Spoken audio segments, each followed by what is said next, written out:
आज भी माता सीता का भयंकर श्राप भोग रहे हैं ये प्राणी। आज हम आपको रामायण का एक अनोखा किस्सा बताने जा रहे हैं। जब माता सीता के क्रोध के भागी बने थे ये प्राणी और आज भी उस श्राप को भोग रहे हैं। अपने पूर्वजों की आत्मा की शांति के लिए पिंडदान की विधि को निभाना आवश्यक है। मृत्यु के बाद आत्मा की शांति के लिए श्राद्ध में ब्राह्मणों को भोजन कराते हैं, क्योंकि ऐसी मान्यता है कि हमारे पूर्वज श्राद्ध में ब्राह्मणों के रूप में भोजन करने आते हैं और इससे आत्मा को तृप्ति मिलती है।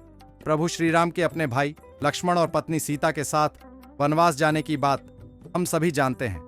इस बात से अयोध्या के सभी निवासी दुखी थे। राजा दशरथ राम और लक्ष्मण के वियोग के इस दर्द को झेल नहीं सके और उनकी मृत्यु हो गई।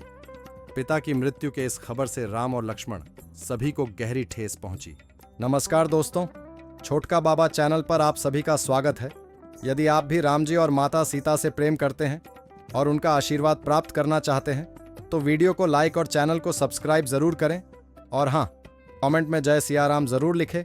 चलिए शुरू करते हैं। आज हम आपको रामायण का एक अनोखा किस्सा सुनाने जा रहे हैं। जब शांत और सरल स्वभाव की माता सीता ने क्रोध में आकर भयंकर श्राप दिया था। ये श्राप उन प्राणियों को दिया गया था जिन्होंने माता सीता और भगवान राम के समक्ष झूठ बोला था। ज्योतिषाचार्यों से आइए जानते हैं इस रोचक किस्से के बारे में। वाल्मीकि रामायण में राजा दशरथ के श्राद्ध से जुड़ा एक किस्सा वर्णित है। यह किस्सा माता सीता द्वारा राजा दशरथ के पिंडदान से जुड़ा हुआ है। कथा के अनुसार वनवास के दौरान भगवान राम, सीता माता और लक्ष्मण पितृपक्ष के समय श्राद्ध करने के लिए गया धाम पहुंचे थे। श्राद्ध की विधि में प्रयोग होने वाली आवश्यक सामग्री को जुटाने के लिए प्रभु श्री राम और लक्ष्मण नगर की ओर चले गए। श्री राम और लक्ष्मण को दोपहर हो गई थी, लेकिन दोनों में से कोई भी सामग्री के साथ पुनः श्राद्ध के स्थान पर नहीं पहुंचे थे। तब माता सीता ने गया जी के आगे फल्गु नदी के तट पर राजा दशरथ का पिंडदान कर श्राद्ध कर्म की विधि को पूर्ण किया। श्राद्ध कर्म की विधि को करते समय माता सीता ने वहां मौजूद वटवृक्ष, केतकी के फूल, गाय, पंडित और कौए को साक्षी बनाया। जब श्री राम लौट कर आए तब माता सीता ने उन्हें पूरा वृत्तांत बताते हुए श्राद्ध पूर्ण कर लेने की बात कही। श्री राम ने माता सीता से श्राद्ध कर्म पूर्ण और विधिवत रूप से करने का साक्ष्य मांगा। माता सीता ने साक्ष्य के रूप में वट वृक्ष, केतकी के फूल, गाय, फल्गु नदी और बाकी सब से प्रमाण देने के लिए कहा। तब केतकी फूल, गाय, पंडित, फल्गु नदी और कौए ने श्री राम के समक्ष झूठ बोल दिया और गलत गवाही दी। मात्र एक वट वृक्ष ने सत्य कहा और माता सीता द्वारा राजा दशरथ के पिंडदान की बात स्वीकारी। इसके बाद माता सीता ने राजा दशरथ का स्मरण कर उनसे ही अपने सत्य का साक्ष्य देने को कहा। राजा दशरथ प्रकट हुए और उन्होंने भी माता सीता के पक्ष में उचित और सत्य बोला।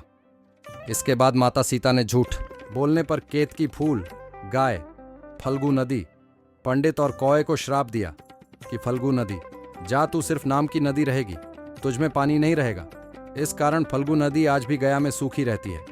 फल्गु नदी के तट पर सीता कुंड में पानी के अभाव में आज भी सिर्फ बालू या रेत से पिंडदान दिया जाता है। गाय को श्राप दिया कि तू पूज्य होकर भी लोगों का झूठा खाएगी और केतकी के फूल को श्राप दिया कि तुझे पूजा में कभी नहीं चढ़ाया जाएगा। और देवी सीता ने पंडित को श्राप दिया कि जीवन में उसे भले ही कितना भी मिल जाए लेकिन उसकी दरिद्रता समाप्त नहीं होगी। फिर माता सीता ने कौवे को श्राप दिया कि उसका अकेले खाने से कभी पेट नहीं भरेगा और उसकी आकस्मिक मृत्यु होगी। वटवृक्ष को मिला था सीता माता का आशीर्वाद। वटवृक्ष को सीता जी का आशीर्वाद मिला कि उसे लंबी आयु प्राप्त होगी और वह दूसरों को छाया प्रदान करेगा तथा पतिव्रता स्त्री तेरा स्मरण करके अपने पति की दीर्घायु की कामना करेगी, उसकी पूजा सफल होगी। तो ये थे वो 5 प्राणी जिन्हें माता सीता ने क्रोध में दिया था भयंकर श्राप। तो दोस्तों, आज के लिए बस इतना ही। उम्मीद करता हूं हमारे द्वारा दी गई जानकारी आपको पसंद आई होगी। मित्रों, अगर ये वीडियो पसंद आई हो तो वीडियो को लाइक शेयर जरूर करें और कमेंट करना ना भूलें। दोस्तों, अगर आपने हमारा चैनल सब्सक्राइब नहीं किया है तो सब्सक्राइब जरूर करें। और हाँ, लास्ट तक देखने के लिए धन्यवाद।